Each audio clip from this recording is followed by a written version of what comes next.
My sister stole my inheritance, and for a while I thought she had won. She walked away with everything our parents had left behind, smiling as if she had pulled off the perfect scheme, while I was left with nothing but anger and disbelief. But what she didn't know was that life has a way of turning lies inside out. And when the phone rang one night, the voice on the other end changed everything. I grew up in a family that never had much, but what we lacked in wealth, we tried to make up for with love. At least, that's what I used to believe.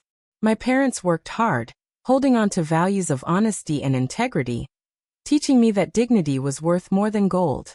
They were among the first Black families in our neighborhood, and though they endured whispers and cold stares, they built a life piece by piece. My father would always say, "Everything we have we earned twice, once by working and once by proving we deserved it." Those words shaped me, but I didn't realize how deeply they would matter until after they were gone. When both of my parents passed within a year of each other, grief nearly broke me. The only person I thought I could lean on was my sister, but instead of comfort, she brought betrayal.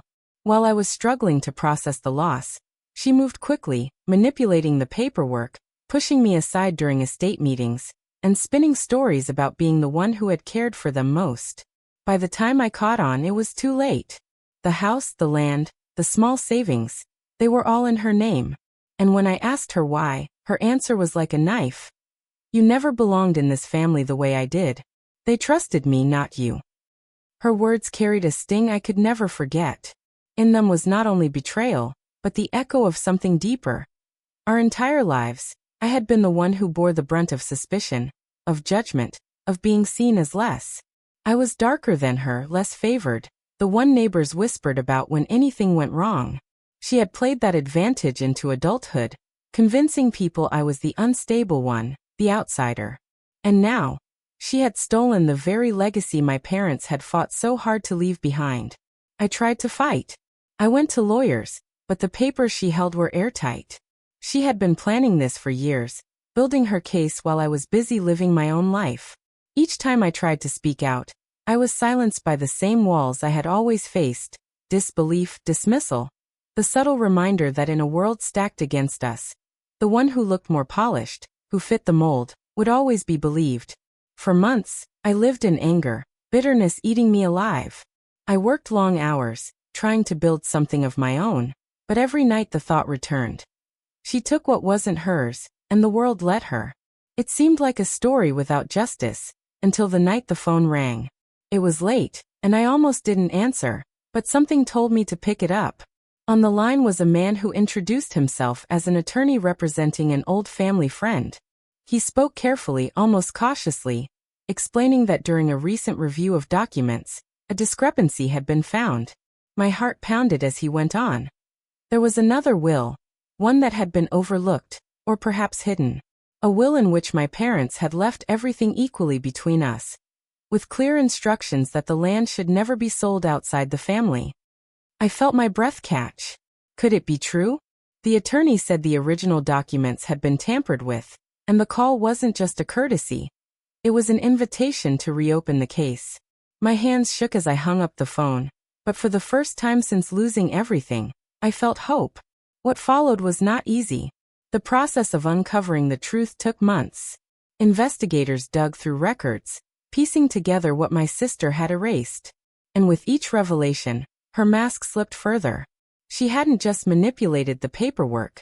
She had pressured witnesses, falsified signatures, even tried to bribe an old neighbor to testify that she alone had cared for our parents. Every layer revealed not just greed but cruelty. The day we returned to court, I sat quietly, listening as her lawyer painted her as the devoted daughter, the one who deserved it all. But then the attorney representing me produced the documents. The real will, the letters my parents had written, the bank records showing her hidden transactions. Piece by piece, the picture became undeniable. She hadn't been the dutiful daughter she claimed to be. She had been a thief, willing to betray her own blood for money. The room grew heavy with silence as the judge spoke. His tone carried no sympathy for her, only cold clarity. The inheritance was to be split as intended. The land she had nearly sold off was to be preserved, as my parents had wanted.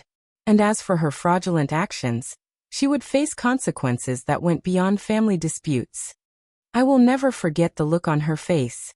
The same sister who had once smiled as she stripped me of everything now sat pale and trembling, the weight of her lies crashing down around her. For me, it wasn't just about reclaiming what was mine. It was about proving that truth, no matter how deeply buried, can still rise. Walking out of that courtroom, I didn't feel triumphant in the way I had imagined. Instead, I felt something quieter, something stronger.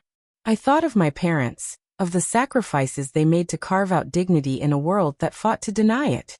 I thought of the nights my father worked double shifts, the mornings my mother stretched $1 until it bent. Also that we could inherit not just money, but a sense of worth. That was the real inheritance, and no one could steal it.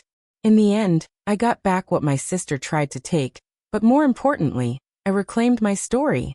She had tried to erase me, to convince the world I didn't belong. But the truth spoke louder.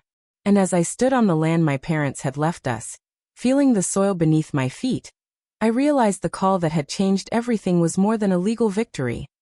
It was a reminder that justice, though delayed, is never truly denied. So I ask you this. If someone you trusted stole everything your family left behind, would you have the strength to fight back?